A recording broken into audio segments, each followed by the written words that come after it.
தமிழக வெற்றி கழக தலைவர் விஜயனுடைய வேலூர் பேச்சு என்பது மிக மிக முக்கியத்துவம் வாய்ந்தது. காரணம் என்ன என்று கேட்டால், அவர் சில பொதுமக்களுடைய அன்றாட பிரச்சனையை பற்றி எதிர்த்து பேசியிருக்கிறார், ஆதரித்து பேசியிருக்கிறார். மலைப்பாங்கான இடத்திலும் சரி, பஸ் போக்குவரத்துக்கு இல்லை, பிரசவ ஆஸ்பத்திரிகளும் கட்ட வேண்டும், அதற்காக மிக மிக துல்லியமான அளவில் நான் அதிகாரிகளுடன் பேச்சு சொல்லுவேன். டிஎஸ்பி எஸ்பி எல்லாம் 50% விமன் போர்ஸ் இருக்கணும். இதெல்லாம் வரவேற்கத்தக்கது.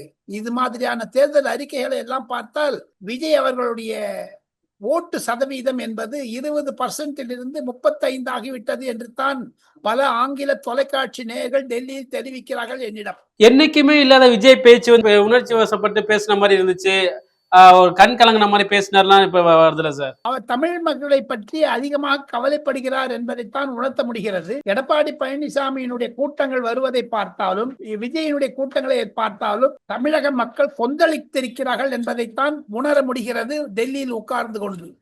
குறிப்பாக சொல்ல வேண்டும் என்றால், ஆன்டி இன்கம்பன்சி அதிகமாக இருப்பதனுடைய காரணம் 20,000 கொலைகள், 60,000 விதவைகள், பிரதிதினம் ஏழை எளிய மக்கள் சாராயத்திற்கும் குறிப்பாக போதைப் பொருளுக்கும் அடிமையாக இருப்பது விஜய்க்கு மனதில் கொண்டது. அதுதான் அவர் அழுதார் என்று பொதுக்கூட்டத்தில் வேலூரில்.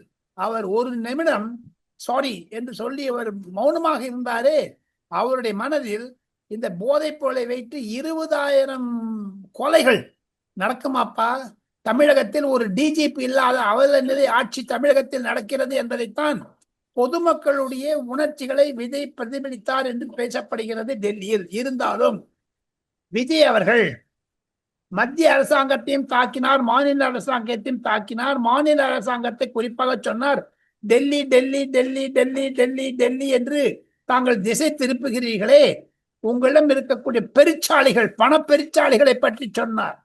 திராவிட முன்னேற்ற கழகத்தினுடைய தோழமை கட்சிகளாக இருக்கக்கூடிய கஜானா என்ன சொன்னார் சொல்லுங்க பாப்போம். கூட்டணி கல்லாப்பேட்டி கூட்டணி, கல்லாப்பேட்டி கூட்டணியை பற்றி பேசினார்.